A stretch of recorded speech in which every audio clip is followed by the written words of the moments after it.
Portugal é um dos países europeus com maior diversidade de espécies por quilómetro quadrado, mas mais de 70% dos habitats apresentam um estado de conservação desfavorável.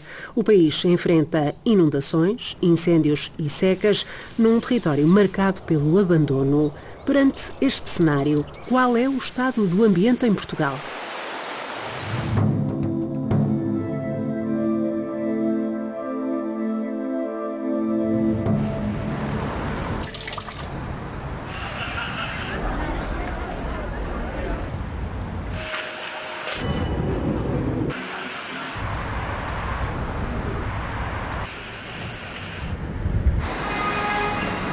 A União Europeia dispõe de um dos quadros legislativos ambientais mais ambiciosos do mundo. O Pacto Ecológico Europeu, de 2019, definiu o objetivo de neutralidade carbónica até 2050. Contudo, uma sucessão de crises tem apontado a bússola europeia noutra direção. Eu acredito que na União Europeia assiste-se a um retrocesso em algumas medidas de proteção ambiental, através dos pacotes dos Omnibus. Houve um pacote de regulamentação europeia, o Omnibus, que no fundo é um instrumento legal, em que através desse instrumento legal a Comissão Europeia removeu uma série de regulamentações numa série de diplomas que já existiam, portanto fez por atacado. Pela primeira vez na história da União Europeia, nós estamos a ver uma regressão em legislação. Ao fim e ao cabo, o ambiente atual na União Europeia é inovador no pior sentido possível. Que é o discurso da competitividade económica, não é? É preciso remover regulamentação ambiental, simplificação administrativa, ou simplificação, não é? Reduzir custos burocráticos para as empresas para aumentar a competitividade. O que acontece é que esta simplificação não é necessariamente uma simplificação, é uma desregulamentação. A pretexto de simplificar processos, estão-se a retirar salvaguardas ambientais importantes.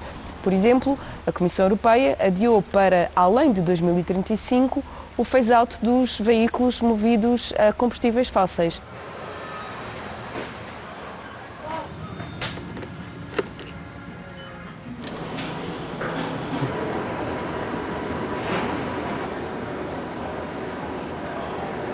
É este tipo de coisas que estão a acontecer neste momento no Parlamento Europeu. E, portanto, isto é muito grave. Eu penso que as pessoas às vezes não se apercebem de que forma é que as escolhas que fazem quando vão às urnas depois têm no seu dia-a-dia.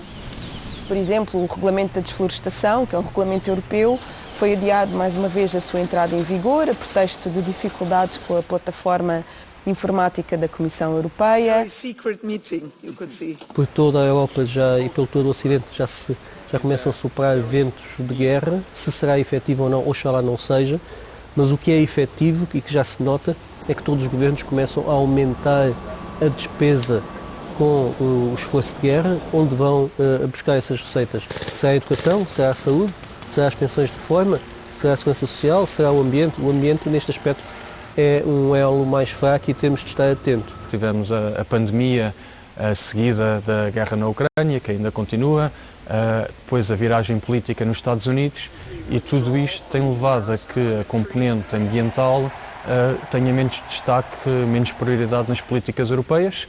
Os dados demonstram que as gerações mais novas, que estão agora a entrar na idade ativa e já estão na idade ativa, são efetivamente bastante menos prósperas do que os seus pais e do que os seus avós, e poderão não encarar com tanta bonomia o investimento no ambiente.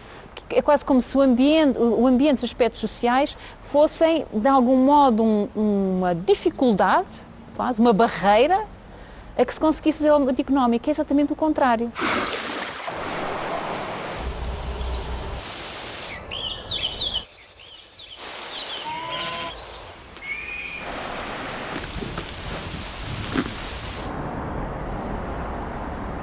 A União Europeia tem sido uma preciosa ajuda na conservação da biodiversidade. Os principais avanços a nível europeu são, por exemplo, a criação da Rede Natura 2000 e concomitantemente, a criação de áreas protegidas nos países da Europa.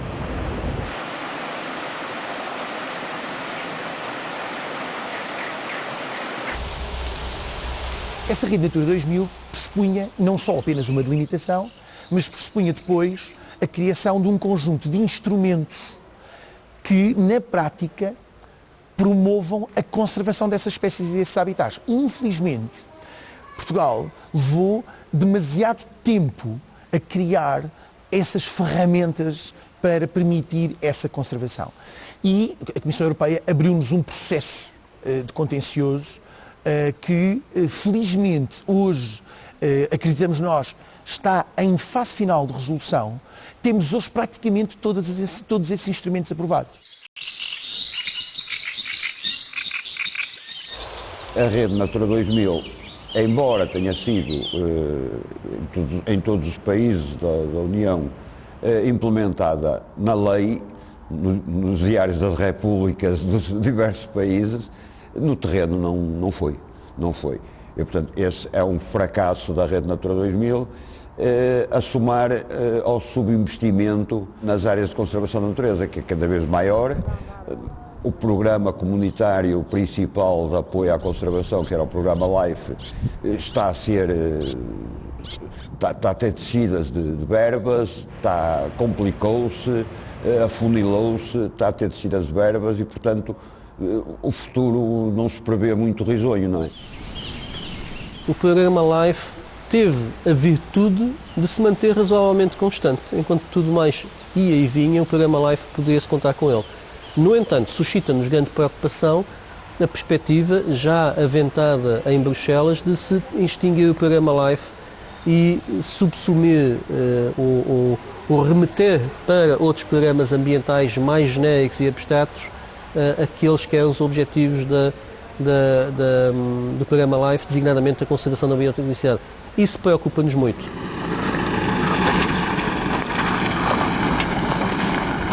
Também temos muitas experiências em que estamos a conseguir conservar. E algumas delas são experiências únicas no mundo. A experiência do lince ibérico é uma reputada experiência de grande sucesso da reintrodução de uma espécie que nos limites do território português estava extinta e que estava praticamente extinta na Península Ibérica e que foi possível recuperar e inverter a dinâmica de perda de população e melhorar o seu estado de conservação. Um outro aspecto positivo que assinalamos do ano passado foi a aprovação de uma nova área marinha protegida, com uma área vastíssima e que vai pôr Portugal agora a cumprir perto da meta de proteção de 30% até 2030 e vai colocar Portugal nos 19,1%, que é do complexo do Gorrinhos, não é? Que é uma área bastante grande.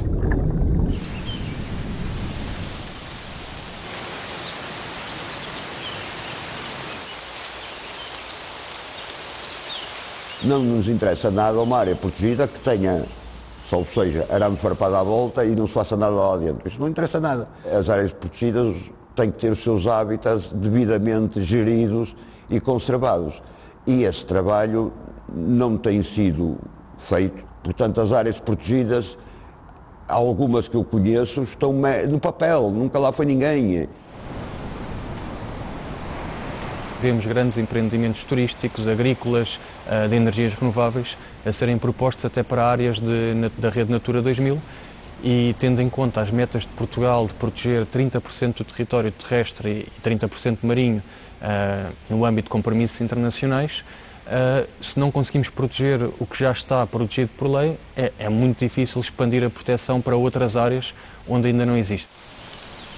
O que temos verificado é que essa classificação desses territórios foram sendo dilapidados, de certo modo, ao longo do tempo e houve vários instrumentos para o contornar, desde os PIN, não é? Os Projetos de Interesse Nacional, que muitas vezes eram localizados precisamente em áreas mais sensíveis, algo que revolta, não é, muitas pessoas, porque para às vezes fazerem uma casa para a habitação própria há uma série de condicionantes e para grandes projetos com enormes impactos estão a ser destruídas vastas áreas com sensibilidade, sensíveis e com interesse do ponto de vista de conservação da natureza. Mais recentemente temos também o caso do simplex ambiental e da flexibilização também da classificação dos solos rústicos para urbanos, não é? a lei dos solos.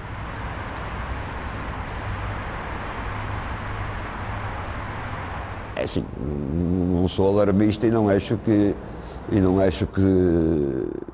esteja tudo perdido, não é? Mas há muita coisa efetivamente que está perdida, não é? Há muitas zonas úmidas que se perderam, imensas zonas úmidas que se perderam em Portugal e não vejo jeitos de as recuperar, não vejo ninguém que queira ir a um sítio que já foi zona úmida e voltar a ser. E as zonas úmidas são fundamentais para a biodiversidade e para o clima.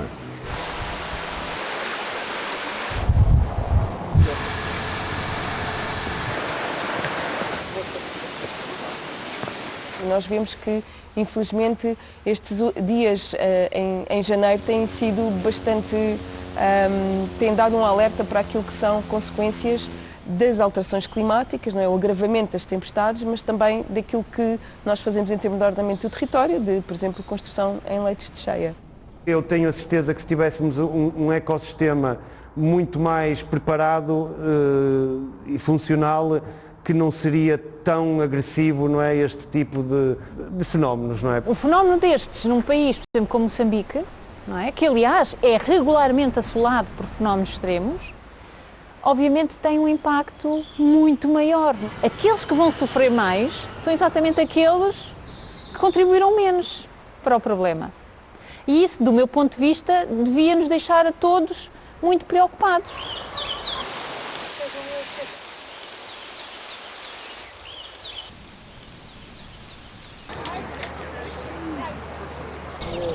Entre 2009 e 2019, o número de explorações agrícolas diminuiu 5%, enquanto a superfície agrícola utilizada aumentou 7%. Estes dados revelam uma concentração da atividade, com menos explorações, e um aumento da dimensão média das unidades produtivas. Na estratégia do Prado ao Prato, que tem várias metas, e podemos destacar duas, que é a redução em 50% do uso de pesticidas até 2030 e também o aumento em 25% da área dedicada ao cultivo em modo biológico, à produção em modo biológico. O que acontece é que houve já aqui um adiamento dessas metas para 2040 e isto revela também a importância de políticas públicas mais ativas para apoiar os produtores nesta transição. Tudo o que são pesticidas, herbicidas, estão outra vez a ter uma oportunidade como nós já não víamos há muito tempo e muitos deles já identificados como problemáticos ou com potencial de toxicidade para a população humana, para a natureza e para os animais que dela fazem parte. Por exemplo, os passeriformes granívoros diminuíram brutalmente, fala-se de 80% da população europeia. O vulgaríssimo pardal que nós tínhamos na Europa e aqui em Portugal, por todo o lado, não era possível dar uma volta aqui ao jardim sem ver pardais. Agora é uma espécie raríssima. Porquê? Porque são espécies granívoras que são imediatamente afetadas pelo uso de agroquímicos na agricultura e não só na agricultura, e até nas cidades, com a prática corrente de desherbagem das cidades com pesticidas.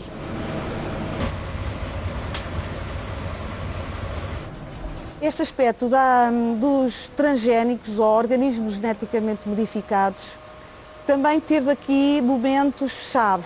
Em 2005 passou a ser autorizado o cultivo no espaço europeu, mas sujeitos a uma regulamentação e somos agora confrontados com uma proposta da Comissão Europeia. O que se pretende agora é basicamente acabar com isso tudo, com a rotulagem, com essa avaliação de risco, ter em conta os estudos mais recentes e inclusive alterando a designação. Em vez de se chamar organismos geneticamente modificados, agora a designação tem novas técnicas genómicas.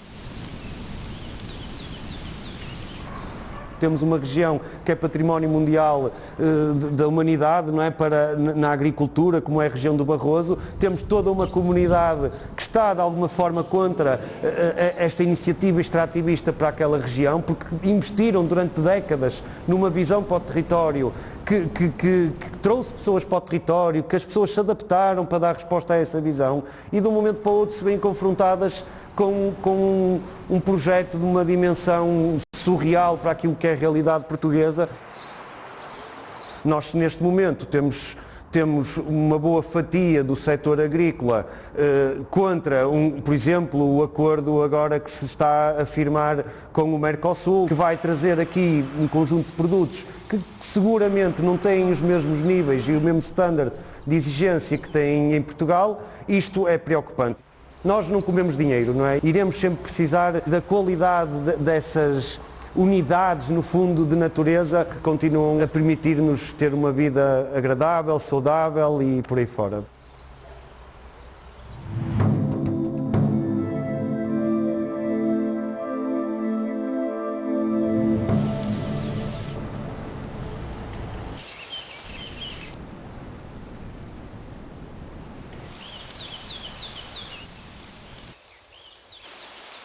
Mais de 3 milhões de hectares do território português são floresta, o equivalente a 36% do território continental. O eucalipto é a espécie com maior área, seguido do pinheiro bravo, do sobreiro e da azinheira.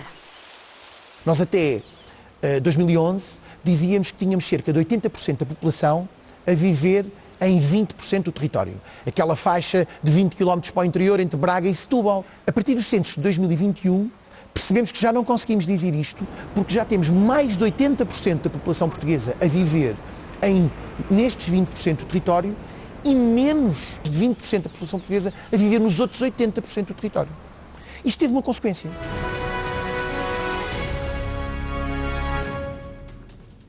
Boa tarde. É a maior área ardida de sempre em Portugal. O incêndio de Arganil destruiu 64 mil hectares de floresta. Nós sempre tivemos incêndios. A questão não está em se há ou não há ocorrência de incêndios. A questão está em saber se o fogo é uma ferramenta ou se o fogo domina a paisagem e domina a dinâmica. E o nosso problema foi que a partir de determinada altura o nosso território deixou de ter ocupação humana, deixou de ser cuidado, deixou de ter gestão. Deixámos de recolher o mato, deixámos de recolher a lenha, abandonámos muitos campos agrícolas. Portanto, num clima em que nós temos invernos chuvosos e mais ou menos amenos e verões quentes e secos, a vegetação vai crescer no inverno e vai secar no verão. E, portanto, ela quando seca está disponível para arder. Uma floresta madura autóctone arde menos do que um matagal abandonado, que é aquilo que nós temos. Arde muito menos do que um eucaliptal abandonado, invadido por matos. Uma floresta autóctone não apenas madura, não apenas tem mais biodiversidade e resiste aos incêndios, como, e isto é importantíssimo, contribui para reduzir os picos de cheia, porque retém nas cabeceiras das bacias hidrográficas os caudais que, de outra forma, escorreriam rapidamente em direção a jusante e provocariam inundações nas zonas baixas, como temos estado a ver por estes dias. E, portanto, a floresta é essencial para reduzir os incêndios no verão e para reduzir as inundações no inverno. Aquilo que temos vindo a fazer de criar resiliência no território, criar áreas integradas de gestão da paisagem, onde criamos faixas de interrupção de combustível, onde apoiamos financeiramente os proprietários para poderem fazer a limpeza dos seus terrenos. Mas os fogos são um problema complexo, têm muitas dimensões e não temos conseguido, como país, agir nem no tempo, nem na dimensão, nem na escala que precisávamos de conseguir para que pudéssemos dizer que a perda de biodiversidade através dos incêndios é uma realidade longínqua. Não é uma realidade longínqua, continua a ser uma preocupação muito relevante para nós. Esta transição florestal que se iniciou na década de 60 consiste, efetivamente, no regresso dos espaços da vegetação arbustiva e arbórea, do regresso das florestas e dos matos, das matas e dos matos, para usar a terminologia antiga, de uma forma nunca vista desde há 3.000 anos. E perante este cenário massivo de transformação da paisagem histórico, milenar, nós constatamos que não temos serviços florestais. Nós fechamos os serviços florestais. Isto é algo tão absurdo como, dissolver o Serviço Nacional de Saúde 2 semanas depois de começar o Covid. Na parte de conservação da natureza do ICNF, existem parcas quantidades devido à progressiva desorçamentação que o ICNF tem sofrido nas últimas décadas. Embora haja ao longo do tempo vários instrumentos setoriais, não é? Planos de ordenamento e outra legislação, nomeadamente para as faixas de gestão de combustível, o que se tem verificado, pois é, na prática, não está a haver um efetivo ordenamento. Antes, pelo contrário, temos assistido a cada vez mais abandono dos territórios e uma expansão de eucalipto não gerido, ainda por cima, e isso a fazer o nosso território ainda mais vulnerável a fenómenos de fogos incontroláveis. Nós, se quisermos ter um bosque autóctone, nós precisamos que o terreno esteja dedicado ao mesmo uso durante 80 anos. Se nós quisermos ter, um paú bem conservado, rico em biodiversidade, nós não podemos num ano ter arrozal e no ano seguinte reconstituirmos o paú. O paú, para ser reconstituído, demora décadas, muitas décadas. E precisamos também de fazer um ordenamento florestal desde a raiz, que passe por uma reestruturação da propriedade fundiária, fazer o levantamento cadastral, saber onde estão os proprietários. Sabemos que 30% garantidamente dos terrenos rústicos que há em Portugal estão em nome de defuntos, pessoas que já morreram. Qualquer coisa como 40% do nosso território está ao abandono. E nesses 40% do território podiam-se fazer imensos projetos de restauro da natureza que criariam riqueza para o nosso país, reduziriam o risco de incêndios e de inundações, criariam emprego e enfim, só trariam vantagens.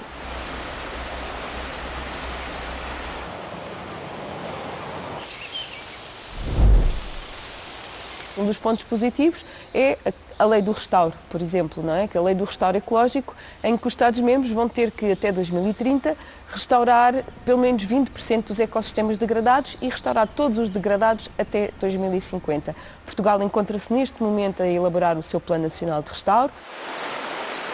A degradação dos nossos rios é um fator muito importante, porque são, no fundo, isto ouvimos também desde a escola primária, são as veias do nosso planeta. Quando sangra o planeta todo, não é? E aquilo que assistimos é uma degradação mesmo muito significativa. De facto, a prioridade para estabelecer ecossistemas ripícolas e ribeirinhos e melhorar a qualidade da água, eu acho que deveria ser uma prioridade.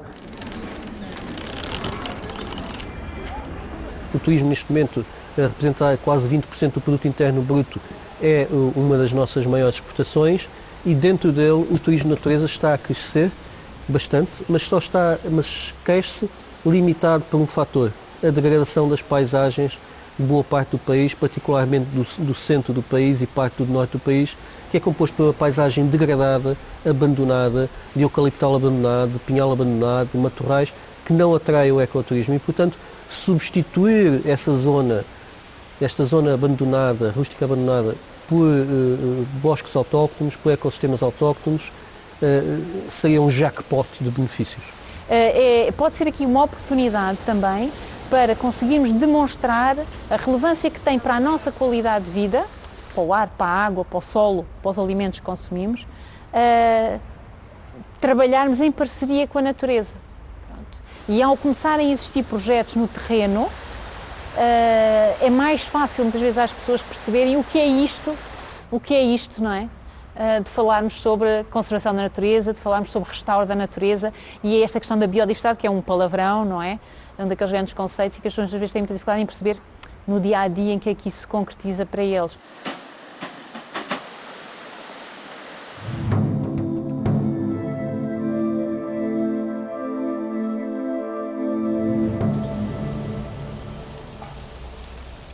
A A conservação da biodiversidade, a proteção da floresta e o futuro da agricultura são fundamentais para a resiliência do país. Mas o ambiente também se decide na forma como produzimos energia e consumimos recursos.